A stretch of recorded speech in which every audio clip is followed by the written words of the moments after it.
Olá, galera. Eu vou deixar o vídeo aqui direcionado para ali pro meu jardim, porque o que eu escrevi um artigo aqui muito interessante que tem como título A Mulher e a Serpente, baseado na parábola do joio. E eu gostaria de fazer isso. Eu vou ler e eu vou deixar o vídeo direcionado aí, né, para o jardim. Vamos lá. Parábola do joio. Nesta parábola, para mim, está a maior perplexidade do Evangelho de Cristo. Então você pergunta, que nada é a mais simples de se entender, até porque Jesus nos dá logo depois a interpretação. Sim, realmente ele dá uma explicação simples, mas o que me chama a atenção é o final, quando ele diz: quem tem ouvidos para ouvir, que ouça. Este final deixa-me curioso. Se ele tinha acabado de explicar a parábola, por que ele chama a atenção para ouvirmos? Como dizendo: entenderam? Entenderam mesmo o que eu quis dizer? Então nasce muitas interpretações. Já ouvi que são as pessoas que estão na igreja, que uns são o joio e outros os trigos, o bem e o mal que andam juntos, e assim vai. Eu, porém, vejo esta parábola como uma revelação de um princípio existencial que teve seu início ainda no mundo espiritual e que sua apoteose terá quando o final deste caos, mundo, geração ou eternidade. Vamos fazer uma pequena resenha. Mateus 13, do versículo 24 ao 43. Leia com atenção. Legal? O reino dos céus é semelhante a um homem que semeia boa semente no campo, no seu campo. Bem, você aqui diria que o campo é o mundo, até porque foi o próprio Jesus que disse que era. Veja o versículo 38. Como eu disse, para mim, esta parábola ela tem um sentido mais profundo. O homem semeia a sua semente no seu campo. Vamos ler Gênesis capítulo 3, versículo 14 e 15. Então o Senhor Deus disse à serpente: porquanto fizeste isto, maldita serás mais que todas as feras e mais que todos os animais do campo. Sobre o teu ventre andarás, e pó comerás todos os dias da tua vida. E porei inimizade entre ti e a mulher, entre a tua semente e a sua semente. Esta te ferirá a cabeça, e tu lhe ferirá o calcanhar. Como você viu, há uma inimizade entre a semente da mulher e a semente da serpente. Em palavras comuns, veja se você entende. A semente nada mais é que as gerações da mulher, filhos, e a geração da serpente. Então, a semente são os filhos. O campo nada mais é que o ventre da mulher que gera filhos. Você consegue entender até aqui? Vamos lá, vamos continuar. Agora, o interessante é que Jesus disse que o homem que semeia no campo a semente. O homem, abre aspas, o homem, fecha aspas, a qual ele faz referência, nada mais é que o homem cristificado, ou seja, o homem que tomou consciência de sua natureza divina, que ele chama o Filho do Homem, que semeia a sua semente, ou seja, semeia a sua semente no ventre da mulher, gerando assim filhos do reino. contrapartida, a serpente também semeia sua semente no campo, mulher, para assim gerar filhos da iniquidade. Ou seja, a mulher, ela simboliza o campo, é ela que gera tanto os filhos do reino como os filhos da iniquidade. Agora, o homem que semeia a semente. Agora veja com atenção versos 25. Aqui ele diz que os homens dormiram, porque ele não disse o homem dormiu, ele usou o plural. Ora, simples, porque o homem do versículo 24 é o filho do homem, é aquele que se cristificou. Este semeou boa semente. Mas os homens dormindo, no sono da ignorância, da estupidez, se esquecendo de sua natureza divina, permitiram que viesse outros e semeasse uma semente muito parecida, pelo menos na existencialidade, mas suas naturezas são totalmente opostas uma da outra.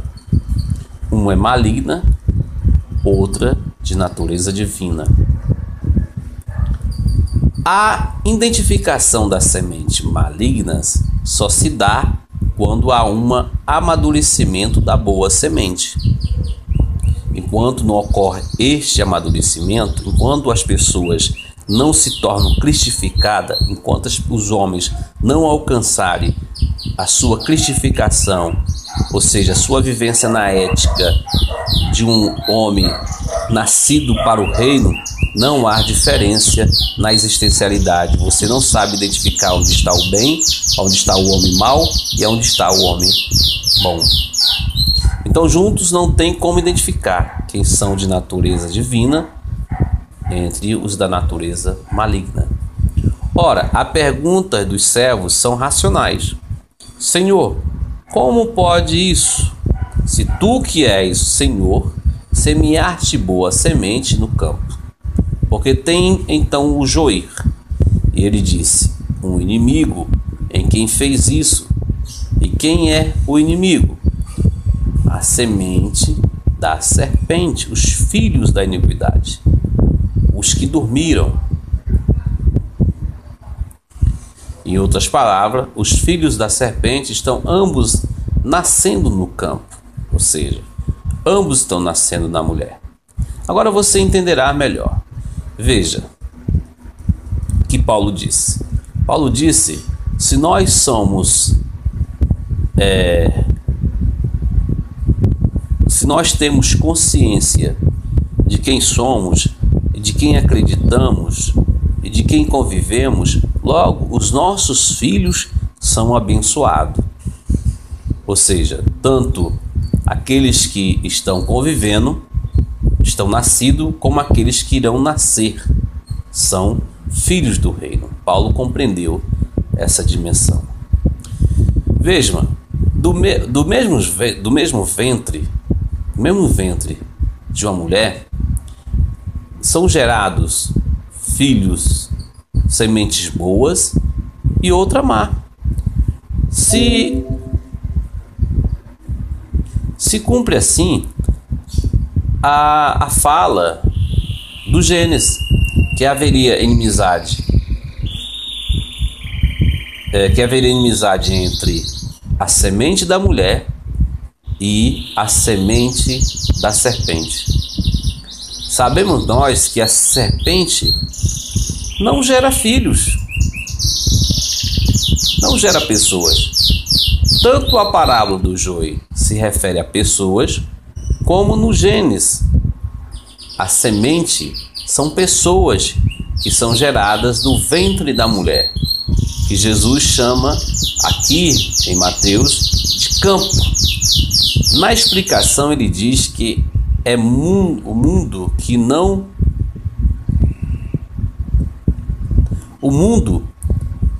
muda em nada.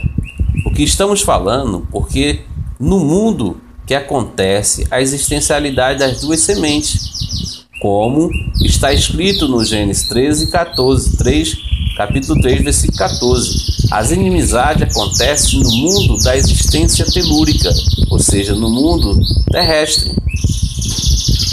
Jesus continua o seu dispensar para o homem, falando outras parábolas. Vejamos novamente, ele fala da semente. Desta vez ele usa a de mostarda, que é a menor das sementes. Aqui ele novamente usa o homem, ou seja, o homem de consciência, o homem que se cristificou. Não os homens, dizendo que a boa semente deste homem servirá como abrigo para muitos outros. Ou seja, um homem cristificado, ele se torna abrigo para muitos outros homens. Se expande assim as boas sementes. Aí vem a mulher. Por que não o homem ou homens, como ele vinha falando? Somente no fermento, na parábola do fermento, ele usa a mulher, pela simples razão de que ela é o campo, e nela que é introduzido a semente de natureza divina e maligna. Assim são gerados filhos do reino como os filhos do maligno. Veja com atenção a leitura do Gênesis. A inimizade é entre a semente e a sua semente. Ou seja, do mesmo ventre nasce a semente boa e a má. Olha o exemplo de Raquel, que gerou Jacó e Esaú. Esta te ferirá a cabeça e tu lhe ferirás o calcanhar. Veja, a palavra diz que a semente da mulher ferirá a cabeça da semente da serpente. Não é pisar, como muitos interpretam, mostrando assim que haverá um lutar entre as duas sementes. Elas andarão juntas, mas a semente da mulher ferirá a cabeça, mostrando que estará sempre na superioridade. Contrapartida, a semente da mulher será ferida no calcanhar. Isso nada mais é que para lembrar a semente da mulher que tem alguém que é diferente dela. Ou seja, neste mundo há pessoas da natureza divinas e malignas. Diria, mas somos todos de natureza celeste e terrestre. Nascemos todos da mesma semente, mas dormimos, com isso veio o inimigo e semeou a sua semente. Nasce da mesma mulher, Caim e Abel, Jacó e Saul, Francisco e Raimundo, e etc. Mas como saber quem são as sementes boas? São aquelas que acreditam em Jesus e no seu evangelho? Todos que assim pensam responderiam que sim. Eu, porém, digo que não. Crer é horizontalidade, é vacuidade. Devemos viver de forma intuitiva na verticalidade, a vida do Cristo em nosso espírito. Devemos ser a semente do Filho do Homem. Isso requer de nós sermos em tudo semelhantes a Ele, até de sua morte, se possível for. Não gosto de falar de escatologia bíblica, mas para fechar esta reflexão, é necessário que falássemos. Se você leu até o versículo 43, você deve ter visto no versículo 40, ele diz que isto deve ser assim até a consumação deste mundo, ou seja, o caos, ou eternidade, ou geração. Assim você atende. No 41 ele diz que mandará os seus anjos, colherá de seu reino tudo que causa escândalo e os que cometem iniquidade. A palavra fala por si só. Muitos são os que acreditam que primeiro vem um arrebatamento para levar os salvos, para depois começar o reino messiânico. Outros dizem que o Senhor reinará 1000 anos, para depois vir o fim. Bem, tudo são profecia, digo profecia, porque não aconteceu ainda. Como disse, não gosto muito de escatologia, mas falando desta parábola, e se você crer no que está escrito e não em interpretações, todo o contexto diz que as sementes estão sendo semeadas neste mundo, e que no versículo 40 e 41, Jesus diz que o seu reino, e quando ele limpar de seu reino todos os que praticam a iniquidade, somente assim ele entregará o reino ao seu Pai. Quem tem ouvidos para ouvir, que ouçam. Ou seja, o reino do Messias é o reino dessa existencialidade. Quem tem ouvido para ouvir, que ouça. Quando todo esse sistema, esse caos terminar, aí somente assim ele entregará o reino ao seu Pai. Quem tem ouvidos para ouvir, que ouça. Até mais. Até mais. Te amo sem te conhecer. Espero que você possa ter compreendido.